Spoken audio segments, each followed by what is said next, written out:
ምንም ውድ ቅባት ሳትገዢ ምንም ሳሎን ሳትሄጂ ጸጉርሽን በ30 ቀን ውስጥ በፍጥነት እንዴት እንደምታሳድጊ ላሳይሽ። ይህ ዘዴ ለአብዛኞቻችን አዲስ ነው፣ ሆኖም በሳይንስ የታወቀ ነው። በቀን 5 ደቂቃ ብቻ ብታደርጊው በ2 ሳምንት ውስጥ ለውጥ ማየት ትጀምሪያለሽ። አንዳንድ ሴቶች አስተውለሽ ታውቂያለሽ? ምንም የተለየ ነገር የማይሰሩ ይመስላሉ። ቅባት አይቀቡም፣ ሳሎን አይሄዱም፣ ነገር ግን ጸጉራቸው እስከ ወገባቸው ይደርሳል። አንቺ ግን ስንት አይነት ዘይት ተጠቀምሽ? ስንት አወጣሽ? ስንት ውድ ቅባት ገዛሽ? ነገር ግን ጸጉርሽ ትከሻሽ ላይ አልንቀሳቀስ አለ። ተስፋ ያሳጣል አይደል? መቼ ነው ጸጉር የሚያድገው ብለሽ ስንት ጊዜ ራስሽን ጠየቅሽ? ዛሬ የማሳይሽ ነገር ይህን ሁሉ ይለውጣል። ብዙ ጥረት አይጠይቅም፣ ገንዘብ አያስወጣም፣ ጊዜ አይበላም። ይሄ ለጸጉር ብቻ አይደለም፣ ይሄ ራስሽን የምትንከባከቢበት አዲስ መንገድ ነው። ቪዲዮውን ሙሉውን ብታዩ ብዙ ኤክስፐርቶች ማይነጉሽን ሳይንስ ያመነበትን እውነት አሳይሻለሁ። በተለይ በቪዲዮ መሃል ላይ ስለ ሌንግዝ ሪቴንሽን ሜትድ እና ሎኮ ቴክኒክ በስፋት እናያለን።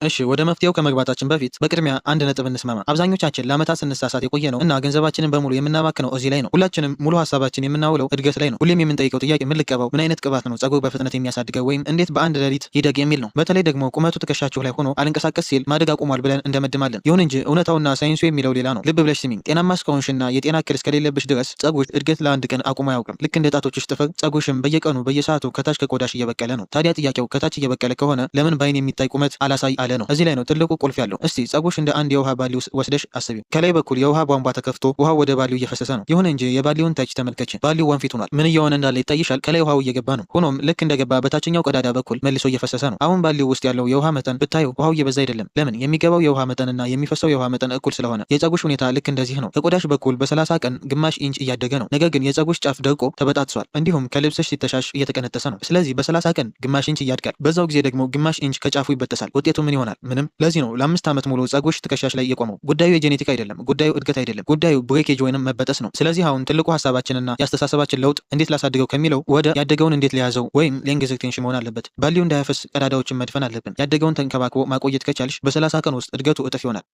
ወደ አራቱ ሚስጥሮች እንግባ። የመጀመሪያውና የሁሉም ነገር መሰረት የሆነው ሚስጥር ይሄ ነው።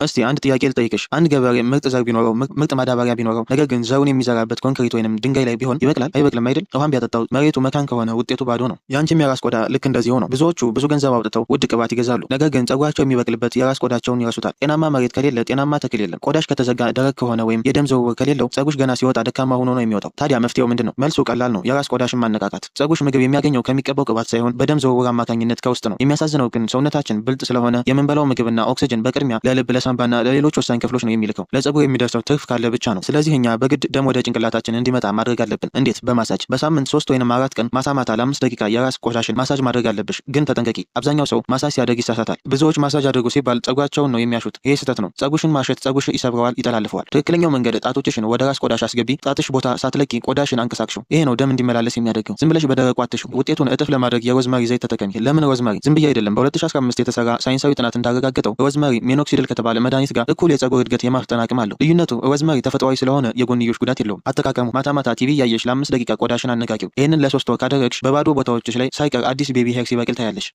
ይሄኛው ዘዴ የብዙ ሴቶች የጸጉር ታሪክ የለወጠ እውነተኛ ጌም ቼንጀር ነው። እስቲ ቆም ብላችሁ ራሳችሁን ጠይቁ። ሻወር ከወሰዳችሁ በኋላ ወይም ቅባት ከተቀባችሁ በኋላ በነገታው ጸጉርሽ ልክ እንደ ገለባ ይደርቃል? አዎ ከሆነ ችግሩ ምርቱ አይደለም፣ ችግሩ አጠቃቀምሽ ላይ ነው። ብዙዎቻችን የምንሰራው ትልቅ ስህተት ይሄ ነው። ጸጉራችንን ታጥበን ወዲያውኑ ዘይት እንቀባዋለን። ጸጉሬን ጠብቄዋለሁ ብለን እናስባለን። ነገር ግን ዘይት ብቻውን እርጥበት አይሆንም። ዘይት ውሃ አይደለም። ስለዚህ መፍትሄው ኤልኦሲ ሜትድ ነው። የኤልኦሲ ዘዴ ማለት ይሄ ነው። እርጥበቱ ከጸጉርሽ ላይ ተኖ እንዳይጠፋ በቅደም ተከተል መቆለፍ ማለት ነው። እንዴት ይሰራል? ደረጃ በደረጃ ነው። አንደኛ ኤል ሊኩዊድ ወይም ፈሳሽ። መጀመሪያ ጸጉርሽ ውሃ ማግኘት አለበት። ውሃ ወይንም በውሃ የተሰራ ሊቭ ኢን ኮንዲሽነር ተቀቢ። ይሄ የጸጉርሽን ጥማት ይቆርጠዋል። ሁለተኛ ኦይል ዘይት። እዚህ ጋር ነው ቁልፉ ያለው። ውሃ ወይንም ፈሳሹ ከጸጉርሽ ላይ ተኖ እንዳይጠፋ ወዲያውኑ ዘይት መቀባት አለብሽ። ዘይት እንደ ኮኮናት ወይም ወይራ ወይንም አቮካዶ ዘይት በውሃ ላይ ተሸፍኖ እንደ መከላከያ ያገለግላል። ዘይትና ውሃ አይዋሃድም አይደል? ስለዚህ ዘይቱ ውሃውን ወደ ውጭ እንዳይወጣ ይከለክለዋል። ሶስተኛ ሲ ክሬም። ይሄኛው የመጨረሻው ደረጃ ነው። ዘይቱንም ሆነ ውሃውን ለረጅም ጊዜ አፍኖ ለመያዝ ወፍራም የሆነ ክሬም መቀባት አለብሽ። ይሄ ጸጉርሽን ያለሰልሰዋል፣ ቅርጽ ይሰጠዋል፣ እንዲሁም ለቀናት እርጥበትን ይይዝልሻል። ማስጠንቀቂያ፣ ቅደም ተከተሉን እንዳታዛቢ። መጀመሪያ ዘይት ቀብተሽ ከዚያ ውሃ ብትጨምሪ ጥቅም የለውም። ዘይቱ ውሃው እንዳይገባ ይከለክለዋል። ሁሌም ኤልኦሲ ዘዴ ተጠቀሚ። ቅደም ተከተሉንም በትክክል ተከተይ።